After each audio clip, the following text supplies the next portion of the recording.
চাকরির এই দুর্মূল্যের বাজারে চাকরির বিকল্প হিসেবে কিছু একটা খুঁজছেন, কিন্তু খুব ভেবে পাচ্ছেন না কি করবেন। চাকরির বিকল্প হিসেবে আপনি ব্যবসাকে বেছে নিতে পারেন, কিন্তু ব্যবসা করলে যে পুঁজি লাগে ওই পুঁজিটা আপনার কাছে নেই, অল্প কিছু টাকা আছে, এটা দিয়ে ব্যবসা হবে না, এরকম চিন্তা ভাবনা করে বসে আছেন। আর কি করবেন ভাবছেন। আপনার জন্যই আমার এই আইডিয়াটা। আপনি যদি ভিডিওটা স্কিপ না করে দেখতে থাকেন, আপনাদের জন্য 5টি বিজনেস আইডিয়া নিয়ে এসেছি। আপনি অল্প পুঁজি দিয়ে উদ্যোক্তাও হতে পারেন, যদি কোনো দোকান নিয়ে বিজনেস করতে চান তাও করতে পারবেন, এবং অনলাইন ভিত্তিক যদি কোনো ব্যবসা করতে চান তাও করতে পারবেন। সব ধরনের বিজনেস আইডিয়া আমার এই ভিডিওতে আছে, এই 5টা আইডিয়াতে আছে। 1 নাম্বার থাকবে মোমবাতি তৈরির ব্যবসা। মোমবাতি তৈরির ব্যবসা, আসলে মোমবাতি তৈরির ফ্যাক্টরি বলতে গেলে আমরা মনে করি না যেন কত টাকা পুঁজি লাগে।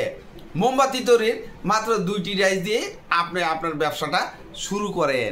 শুরুটা তো আগে করেন। যেমন ধরেন আপনি 5 টাকার একটা ডাইস কিনলেন, 10 টাকার একটা ডাইস কিনলেন, আর 2 বস্তা প্যারাফিন ওয়াক্স নিলেন, আর সুতা লাগবে, প্রয়োজনীয় যে সমস্ত, যেমন সসপ্যান একটা লাগবে মোম গলানোর জন্য, আর আর যা যা আইটেম লাগে, যেমন প্যাকসিলার লাগবে, পলি প্যাকেট লাগবে। হ্যাঁ, এই সমস্ত করার জন্য আপনার যে যত টাকা লাগবে সর্বোচ্চ 30,000 টাকা পুঁজি দিয়ে এই ব্যবসাটা আপনি শুরু করতে পারেন আপনার বাসার ভিতরেই। অতিরিক্ত কোনো জায়গার প্রয়োজন নেই। আর এই মেশিনগুলা, মোমবাতি তৈরির মেশিনগুলা আপনি কোথায় পাবেন? এই মেশিনগুলা আপনি নবাবপুর এবং চকবাজারে কিছু দোকান আছে, এইসব দোকানে পেয়ে যাবেন। আপনি যদি মোমবাতি তৈরির কোনো ডাইজের দরকার পড়ে বা মাল সামানার কোনো দরকার পড়ে, যে মোমবাতি একদম রেডি করব, সব মাল সামানা আমি এক জায়গায় চাই, তাহলে মেশিন সহ এই কাঁচামালগুলা আপনি এক জায়গায় পেয়ে যাবেন। শিখবেন কোত্থেকে? তারাই আপনাকে প্রশিক্ষণ দিয়ে দিবে। তাহলে আপনার কিন্তু ইচ্ছাটাই যথেষ্ট। 1030 টাকা লাগবে। আপনি দেখবেন যে যাদের কাছ থেকে এই ডাইস কিনলেন তারা আপনাকে কাঁচামালও দিল, আবার তারা আপনাকে প্রশিক্ষণ দিয়ে দিল। যতক্ষণ পর্যন্ত আপনি পোক্ত কারিগর না হন ততক্ষণ পর্যন্ত তারা আপনাকে প্রশিক্ষণ দিয়ে দিবে। তাই এই মোমবাতি তৈরির ব্যবসাটা খুব সহজে আপনি লুফে নিতে পারেন। আর 2 নম্বরে আসবে চানাচুর তৈরির ব্যবসা। চানাচুর তৈরির ব্যবসাটাও আপনি 1020 টাকা নিয়েই শুরু করে দিতে পারেন। যেমন চানাচুর তৈরির যে সমস্ত কাঁচামাল লাগবে এগুলো আপনি নর্মাল বাজারেই পেয়ে যাবেন। যেমন বেসন, ময়দা, তারপরে বিট লবণ, এরপরে টক লবণ, এই জাতীয় আরও যে সমস্ত জিনিসগুলো আছে, যেমন প্যাকেট করার জন্য পলি, প্যাকসিলার, এগুলো নর্মাল বাজারেই আপনি পেয়ে যাবেন। এই ডাইসটা, চানাচুর তৈরির ডাইস বা ফর্মা আপনি কোথায় পাবেন? ওই চকবাজার এবং নবাবপুরে এই জাতীয় ফর্মা আপনি অনেক পেয়ে যাবেন। তাই আপনি এই ব্যবসাটা খুব সহজেই শুরু করতে পারেন। আর এইটা করার জন্য অতিরিক্ত কোনো জায়গার প্রয়োজন নাই। আপনি প্রথমে শুরু করেন, বা আপনার মা বোন ভাই যারা আছে এইখান থেকে শুরু করেন। যখন ব্যবসা বড় হবে তখন আপনি লোকবল নিয়োগ দিতে পারবেন। 3 নম্বরে আসবে হার্ডওয়্যারের ব্যবসা। মাস্টার অফ বিজনেস খ্যাত হার্ডওয়্যারের ব্যবসাটা আপনি শুরু করতে গেলে 1,03,000 টাকা পুঁজি লাগবে। শুরুটা 3 লাখ টাকা দিয়ে শুরু করলেও পুঁজি কিন্তু আরও বেশি লাগবে। তাই এই ব্যবসাটা আপনার যদি পুঁজি একটু বেশি থাকে তাহলে হার্ডওয়্যারের ব্যবসাটা করার চিন্তা করতে পারেন। তালা চাবি থেকে শুরু করে বেলচা, তার কাটা, দা, বটি, আপনার সুতলি, আপনার কি চাই, মুখ দিয়ে যা আসে সবই হার্ডওয়্যারে পাওয়া যায়। ঠিক আছে? তাই হার্ডওয়্যারের পণ্যের অভাব নাই, 1000-এর উপরে আইটেম আছে। এই আইটেমে আপনি যখন ব্যবসাটা বুঝে যাবেন তখন আপনার ওই শুরুতে 3 লাখ টাকা কিছুই হবে না। শুরুটা তো আপনি করেন, যখন ব্যবসা বুঝবেন তখন আনলিমিটেড পুঁজি ইনভেস্ট করলেন, তখন কি আমার জিজ্ঞেস করে ইনভেস্ট করবেন? আপনি নিজে থেকে ইনভেস্ট করবেন, তখন আপনি নিজেও বুঝবেন না যে কত টাকা ইনভেস্ট করে ফেলছেন।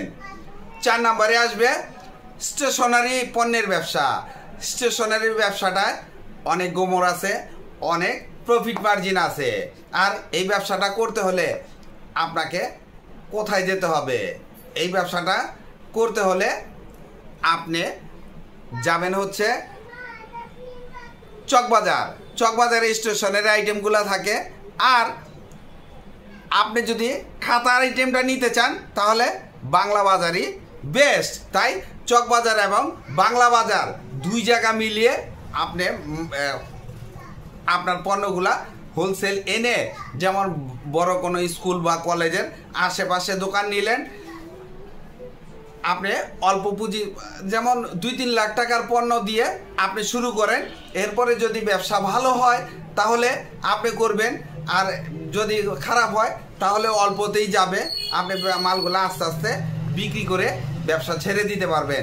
তবে এই সমস্ত ব্যবসা ছাড়ার না, এগুলা সারা জীবনই চলতে থাকে, ব্যবসা কখনো বন্ধ হবার নয়। 5 নম্বরে আসবে হোমমেড খাবারের ব্যবসা। মাত্র 10,000 টাকা পুঁজি নিয়ে রান্নার হাত যদি ভালো থাকে তাহলেই আপনি শুরু করে দিতে পারেন হোমমেড খাবারের ব্যবসা। এই ব্যবসাটা অনলাইন অফলাইন দুইভাবেই করতে পারবেন। যেমন অনলাইনে নিজস্ব প্ল্যাটফর্ম তৈরি করে, অথবা ফুড পান্ডা বা এই জাতীয় ব্র্যান্ড কোনো অনলাইন পেজের সাথে অ্যাড দিয়ে আপনি আপনার খাবার সাপ্লাই দিতে পারেন, অথবা কোনো কর্পোরেট অফিস বা কোনো স্কুল কলেজের ক্যান্টিনে আপনার খাবার সাপ্লাই দিতে পারেন। তবে এই ব্যবসাটার মজা হইল পুঁজি খুব অল্প লাগে, এবং অল্প পুঁজি দিয়ে 2-4-5 জন কাস্টমার দিয়ে শুরু করবেন। আপনার রান্নার হাত যদি ভালো থাকে তাহলে একজন আরেকজনকে প্রশংসা করবে, এইভাবে আপনার কাস্টমার বাড়তে থাকবে। দেখবেন যে 2-4-6 মাসের মধ্যে আপনার কাস্টমার 2-4-5 জন থেকে 2-4-500 হয়ে যেতে পারে। তবে এইখানে সার্ভিস অবশ্যই ভালো দিতে হবে। অনলাইনের এই হোমমেড খাবারের ব্যবসা যদি করতে চান তাহলে সবচাইতে বড় যে জিনিসটা মাথায় রাখতে হবে সেটা হচ্ছে খাবারের প্যাকেজিং। খাবারের প্যাকেজিংটা যদি আপনি ঠিক মতো না করতে পারেন তাহলে কিন্তু খাবার নষ্ট হয়ে যাবে, অথবা খাবারের গুণগত মানও ঠিক থাকবে না। তাই খাবারের রান্নার ভালো হাতের পাশাপাশি খাবারের প্যাকেজিংটাও আপনাকে ভালোভাবে করতে হবে, এই দিকে নজর রাখতে হবে। আর এই ব্যবসায় প্রফিট মার্জিন অনেক ভালো। এই ভিডিওটি যদি ভালো লাগে লাইক কমেন্ট দিয়ে আমার পাশে থাকবেন, চ্যানেলটি সাবস্ক্রাইব করবেন এবং পাশে থাকা বেল আইকনটি প্রেস করে দিয়েন, যেন পরবর্তী নতুন কোনো বিজনেস আইডিয়া আপলোড দেওয়ার সাথে সাথে আপনার মোবাইলে সর্বপ্রথম নোটিফিকেশন চলে যায়। আজকে এই পর্যন্তই, পরবর্তীতে দেখা হবে অন্য কোনো বিজনেস আইডিয়া নিয়ে আসবো। আসসালামু আলাইকুম।